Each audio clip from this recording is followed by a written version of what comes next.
नमस्कार दोस्तों। जब हमारे हाथ में निर्णय लेने की शक्ति हो तो हमें किसी के साथ पक्षपात नहीं करना चाहिए। एक आदर्श न्यायकर्ता वही है जो सबको समान रूप से देखे। ये कहानी आज की जो संबंधित है इसी से रिलेटेड है। आइए सुनते हैं आज की कहानी। इस कहानी के 4 किरदार हैं। एक तो है जुम्मन शेख, अलगू चौधरी जो बहुत अच्छे दोस्त हैं, जुम्मन की मौसी और साहू जी। जुम्मन शेख और अलगू चौधरी 2 पक्के दोस्त थे। वो हिस्सेदारी में खेती करते थे, यहाँ तक कि उनका कुछ लेन देन भी एक साथ होता। दोनों एक दूसरे पर बहुत विश्वास करते थे। जुम्मन जब हज पर गया तो अलगू को अपने घर की जिम्मेदारी छोड़ गया और जब अलगू बाहर जाता था तो जुम्मन को अपने घर की जिम्मेदारी दे दिया करता था। अलग अलग धर्म होने के बावजूद दोनों के बीच भाइयों जैसा प्यार, और यही उनकी दोस्ती का एक मूल मंत्र भी था। जुम्मन शेख की एक बूढ़ी मौसी थी जिनके पास थोड़ी जमीन थी और जुम्मन के अलावा उनका कोई नहीं था। जुम्मन ने किसी तरीके से वो जमीन अपने नाम करवा ली। जमीन की रजिस्ट्री जुम्मन के नाम ना होने तक मौसी का खूब ख्याल रखा गया। अच्छा खाना, अच्छा व्यवहार व आदर सब मिलता था। लेकिन एक बार रजिस्ट्री हुई तो ये सब जाता रहा। जुम्मन की बीवी रोटियों के साथ मौसी को ताने भी देने लगी। जुम्मन शेख भी कुछ नहीं कहता, देखता रहता। जुम्मन की मौसी को उसकी बहू ताने मारती। 2-3 बीघा जमीन क्या दे दी, मानो मोल ही ले लिया हो, ऐसा बोलती। मौसी ने कुछ दिनों तक तो ये सब सहा, लेकिन जब उसको रहा नहीं गया तो इसकी शिकायत जुम्मन से करी। लेकिन जुम्मन ने औरतों के मामले में दखल देना सही नहीं समझा, इसलिए शांत रहा। कुछ दिन तक ये सब ऐसे ही चलता रहा। लेकिन जब मौसी से रहा नहीं गया तो उसने जुम्मन से कहा, बेटा अब तुम्हारे साथ निभ नहीं पाएगा। एक काम करो, मुझे हर महीने पैसे दे दिया करो, मैं अपना गुजारा अपने आप कर लूंगी। जुम्मन ने बड़े ही रूखे मन से जवाब दिया, पैसे क्या पेड़ पे लगते हैं? मौसी ने बड़े ही नम्र भाव से कहा, देखो जुम्मन, मेरे पास रोजी रोटी के लिए तो कुछ होना चाहिए। पर जुम्मन मुकर गया। इस पर मौसी गुस्सा हो गई और उसने पंचायत करने की धमकी दे दी। इस पर जुम्मन हंसा और बोला, हाँ हाँ कर लो पंचायत, फैसला हो ही जाए, मैं भी कब तक ये सब सहता रहूंगा। जुम्मन को पूरा भरोसा था कि पंचायत का फैसला उसके पक्ष में ही जाएगा, क्योंकि आसपास के गांव में ऐसा कोई नहीं था जो जुम्मन के एहसानों के तले न दबा हो। उसे अपनी जीत पर कोई संदेह नहीं था, क्योंकि आसमान से कोई फरिश्ते तो आएंगे नहीं पंचायत करने, इसी गांव के लोग होंगे। इसी बीच बेचारी मौसी हाथ में लाठी लिए एक गांव से दूसरे गांव, दूसरे गांव से तीसरे गांव दौड़ती रही। एक एक कदम चलना मुश्किल हो रहा था, लेकिन अब बात आन पड़ी थी तो उसका निर्णय तो होना जरूरी था। गांव में शायद ही ऐसा कोई शख्स होगा जिसको मौसी ने अपना दुखड़ा न सुनाया हो। किसी ने तो मौसी की बातों को ऊपर ऊपर से ही सुना, किसी ने उसके प्रति अपनी संवेदनाएं दिखाई।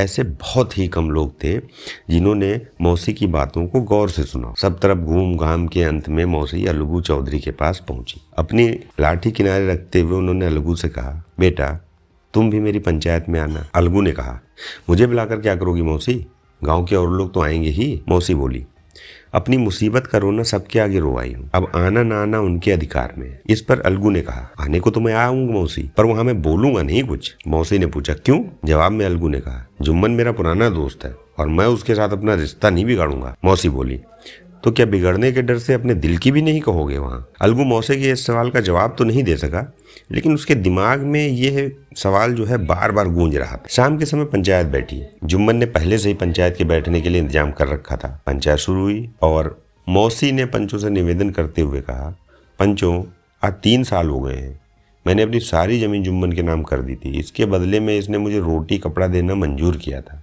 साल भर तो जैसे तैसे काट लिया, पर अब रोज रोज का सहा नहीं जाता। अब मुझे ना तो रोटी मिल रही है ना ही कपड़ा।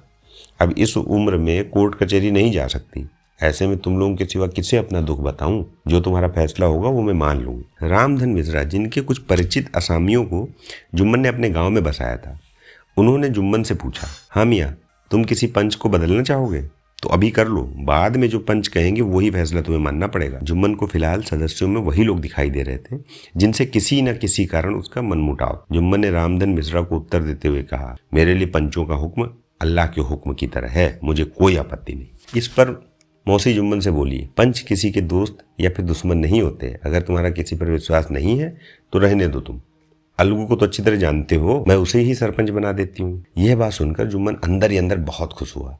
अपनी भावनाओं को छुपाते हुए जुम्मन ने कहा, चलो अलगू चौधरी भी ठीक है, मेरे लिए तो जैसे रामधन वैसे अलगू। अलगू ने जैसे ही यह बात सुनी तो वो थोड़ा सा असमंजस में पड़ गया। वो इससे कन्नी तो काटना चाहता था, तो वह बोला, अरे मौसी, तुम तो जानती हो कि मैं और जुम्मन अच्छे दोस्त हैं। इस पर मौसी ने थोड़ा गंभीर होते हुए कहा, बेटा दोस्ती के लिए कोई अपना ईमान थोड़ा ना बेचता है, पंच तो खुदा का ही नुमाइंदा होता है।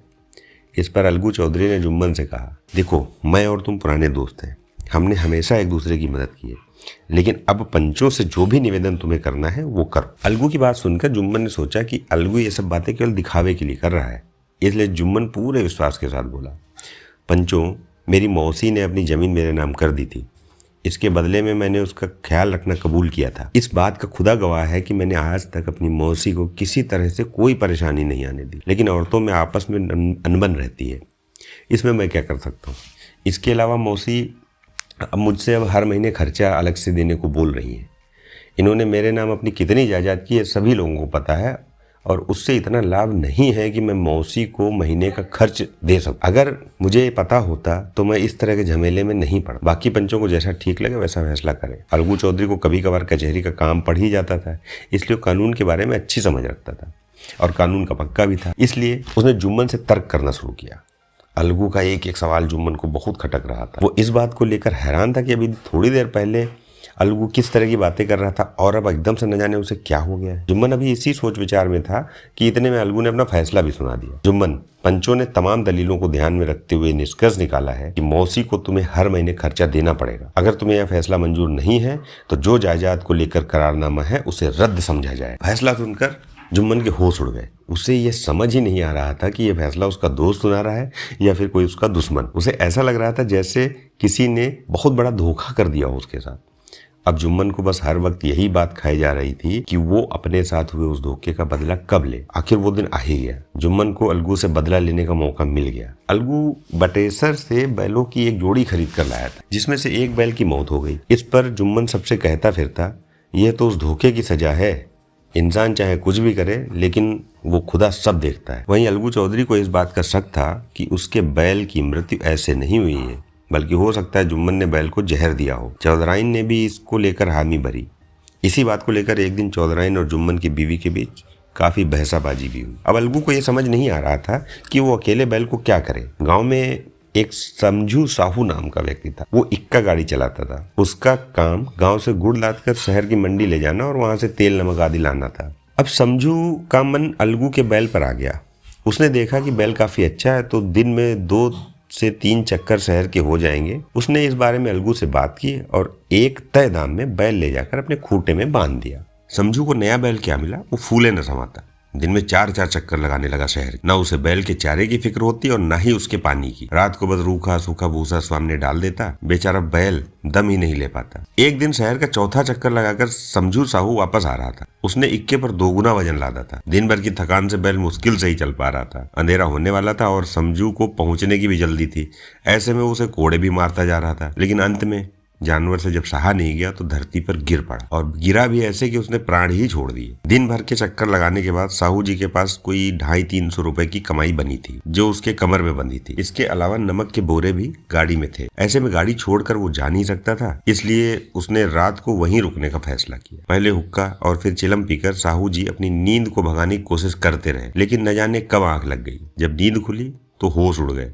कमर से बंधी थैली जो थी वो गायब थी। इस घटना को 1 महीना बीत गया। अलगू जब अपने बैल के पैसे लेने साहू के पास गया तो मामला उल्टा पड़ गया। साहू उसकी बीवी भी उस पर जल्ला पड़ी। साहू बिगड़ते हुए बोला, यहाँ हमारी पूरी कमाई लुट गई और इन्हें अपने पैसों की पड़ी है। कमजोर बैल थमा दिया था और अब उसके पैसे भी मांगने चले आए।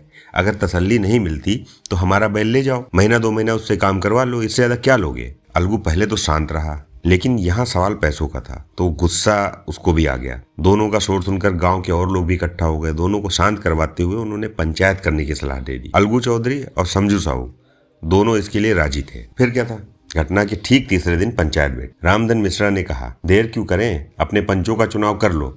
बोलो अलगू, तुम किसे पंच चुनोगे। अलगू ने कहा, समझू साहू ही इसका निर्णय करें। इस पर समझू खड़ा हुआ और बोला, मैं जुम्मन शेख को चुनता हूँ। जुम्मन का नाम सुनते ही अलगू चौधरी पीला पड़ गया।